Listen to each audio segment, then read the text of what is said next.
Hey guys, it's Hassy Trades here and welcome to episode 9 of this free stock market course which I've been doing over the last few weeks. Now, in this video, we are going to go over the supply zone and how this can benefit you in the stock market. But before I start this video guys, I want you to hit the like button. I want you to drop a comment below on what else you want me to teach you guys in this free stock market course. And not only that, make sure you hit that subscribe button. Turn on those post notifications guys, so you instantly get these videos to your app. Now, a supply zone. What is a supply zone guys? A supply zone is where many people want to sell. So a zone where sellers step up, which essentially causes the price to fall. Now, what's the opposite of this? An opposite of this is the demand zone, which I bet all of you guys have heard.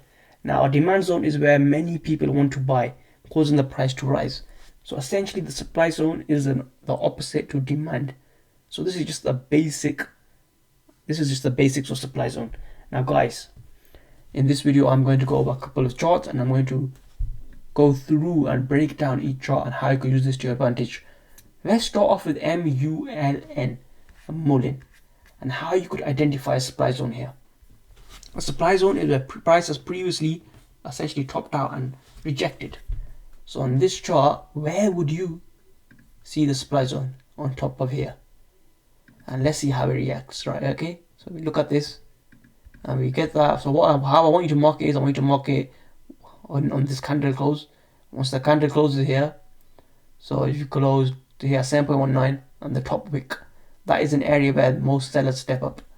Now let's just mark this. And now let's just see here. We break down and we push back up, and this is the exact area we reject again. Even if you have pattern recognition, this is a double top as well. But this is an area where price sellers step up once, twice, 3, 4, 5 times, and we couldn't break this at all.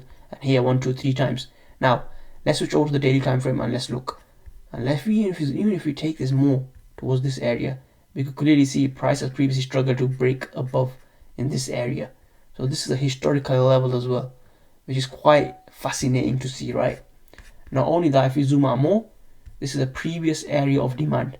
So demand zone, break, reject, reject, break down, reject, and reject. It's very, very important to see. So you can quite clearly see here, this is an area of previous demand and supply, and look. So remember, supply zone, in order to mark this, what do? Drop it in the comments below. It's an area where price struggles to break and sellers step up, causing the price to fall. Now let's switch to another chart. For example, LIDR, which was a runner on Friday. Now with this chart, how would you mark supply zone? What you're looking for is an area where price has previously rejected. And by looking at this chart, I'm switching out, I'm zooming out, and I could see an area of rejection just here. Here. So this is an area of rejection, right? So if you look here, we rejected twice. Now, as we rejected twice, we're expecting when price comes here to essentially potentially sell off. Here we break out. But what the importance of this is, we come back down and we start to reject. We reject, we hold back up, we break up, we hold, and we make new highs. Now, another supply zone could be over here as well.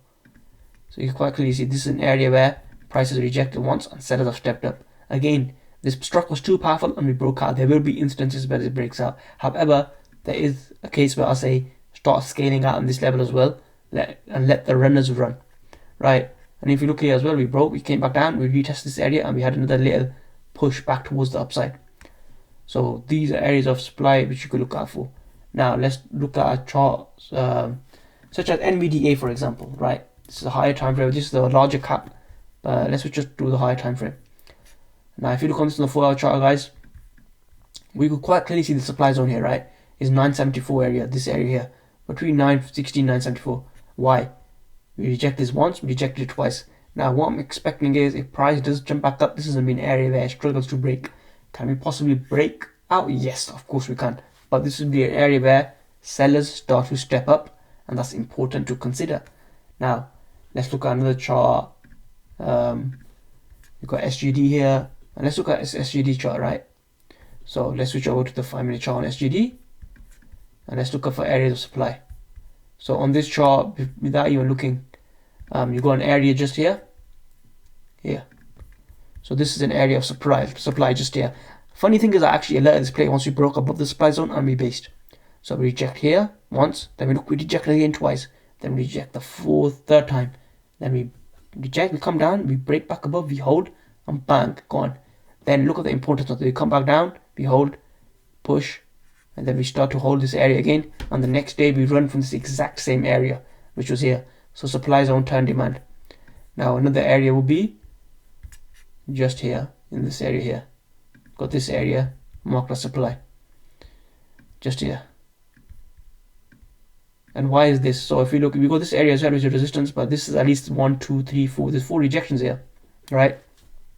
So we start to mark this as an area where most sellers are stepping up, and we see 4 times, and we look up, we break out, we come back and we hold this area. So supply turn demand, and you quite clearly see we make new highs. We come back, we test again, and we make another. So it's very important to understand this supply turn demand. So it is important to mark these zones. Now let's switch over to another chart. Can we find this again? Can we find the same pattern again? RNAS, for example. So on RNAS, let's just see if there's areas where price is rejected. So we've got an area just here, and this time we couldn't break through, right? We haven't been able to recover. So this is an area where price, we broke out, we came back, we tested, we failed to break, we came down, we failed to break supply zone, and look, push straight down. Price hasn't recovered since. So this can help you as well with taking profits, and it will help you, save you a lot of stress. But yeah, this is just the basics of supply zone. I really hope you guys understood this. If you did, hit that like button, drop a comment. I'll catch you guys in the next YouTube video. Have a great rest of your weekend, or maybe I'll drop this on a Monday. Let's see when I do drop this. I'll catch you guys in a few.